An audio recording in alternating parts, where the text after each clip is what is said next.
This channel does not promote any violent, harmful, or illegal activities. All content provided by this channel is meant for an educational purpose only.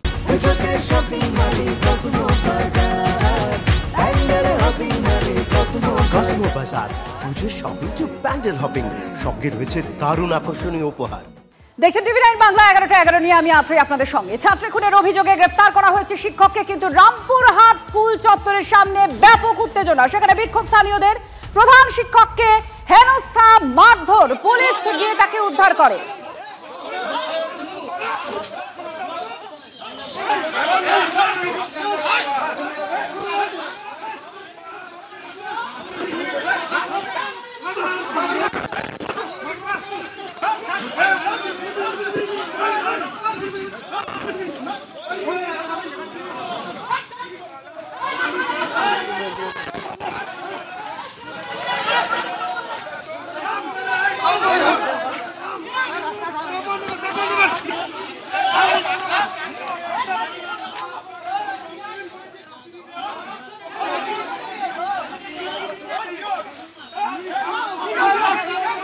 দেখুন police কিভাবে উদ্ধারের চেষ্টা করছেন প্রধান শিক্ষককে।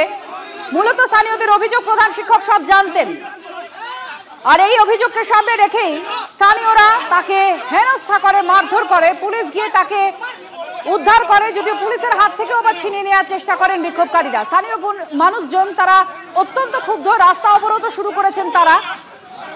অভিযুক্ত শিক্ষককে গ্রেফতার করেছে পুলিশ, তাকে জিজ্ঞাসাবাদ করে ছাত্রীর দেহাংশ পাওয়া গিয়েছে, আরো তদন্ত চালাচ্ছে পুলিশ। কিন্তু তারপরেও স্কুলের প্রধান শিক্ষকের বিরুদ্ধে এত ক্ষোভ মানুষের। আমাদের সঙ্গে হিমাদ্রি আমাদের প্রতিনিধি আছেন। হিমাদ্রি, এখন পরিস্থিতি কি? স্কুলের সামনের কি পরিস্থিতি? পঠন পাঠন শুরু করা যাবে কি? এরকম কি পরিস্থিতি? দেখো, স্কুলের পঠন পাঠন এখনো পর্যন্ত শুরু হয়নি। ছাত্রছাত্রীরা অনেকে এসছেন, স্কুলের প্রধান শিক্ষকের সাথে সাথে অন্যান্য শিক্ষকরা তারাও এসেছিলেন। ছবিটা একবার দেখাবার চেষ্টা করব। এই মুহূর্তে কিন্তু রামপুরহাটের যে স্কুল, সেই স্কুলের সামনে পথ অবরোধ করেছে, বিক্ষোভ প্রদর্শন করছেন স্থানীয় বাসিন্দারা, উত্তেজিত জনতা। তারা বলছেন যে যেইভাবে ওই ছাত্রীকে নৃশংসভাবে খুন করা হয়েছে, এই ঘটনার একটা দৃষ্টান্তমূলক প্রতিবাদ দরকার।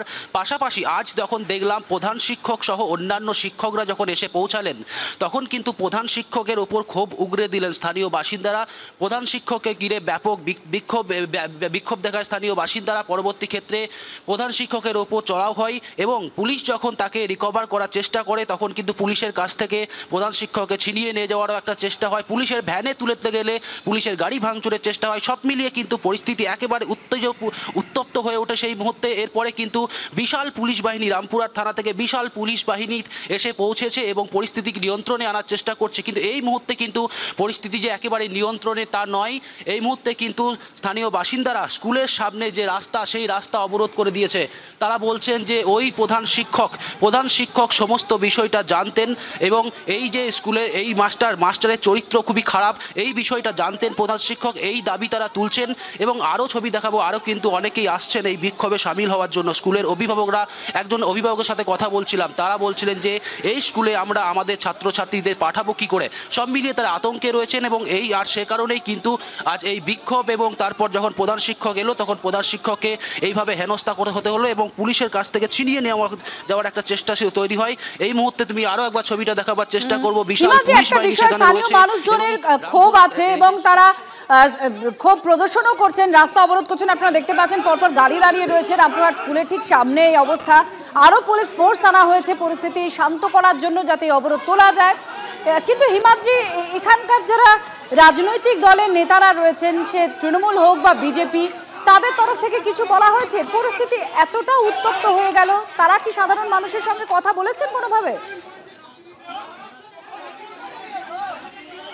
দেখো, এখনো পর্যন্ত সাধারণ মানুষের সাথে সেই অর্থে এখনো পর্যন্ত কোনো কর্মীকে দেখা যাচ্ছে না, কোনো রাজনৈতিক দলের কোনো নেতা কর্মীকে দেখা যাচ্ছে না। কারণ স্কুলের বিষয় যেভাবে যেই ছাত্রীকে নৃশংসভাবে খুন করা হয়েছে, সেই ঘটনাতে রাজনৈতিক নেতারাও খুব একটা গা ঘামাতে চাইছেন না।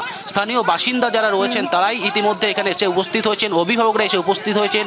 রামপুরহাট থানার পুলিশ এসেছে, তাদেরকে অবরোধ তোলার চেষ্টা করছে, তাদের সাথে বাকবিতণ্ডা চলছে এবং পুলিশের সাথে কথা বলছে যে পুলিশ তাদের অবরোধ তোলার চেষ্টা করছে। কিন্তু এই মুহূর্তে তারা অবরোধ করে রেখেছে এবং দাদা একটাই দাবি রয়েছে যে কোনোভাবেই যারা এই ঘটনার সাথে যুক্ত রয়েছে এই শিক্ষক বা অন্যান্য যাই থাকুক তাদের দৃষ্টান্তমূলক শাস্তি দিতে হবে, এই দাবি কিন্তু এই মুহূর্তে তাদের পক্ষ থেকে রয়েছে।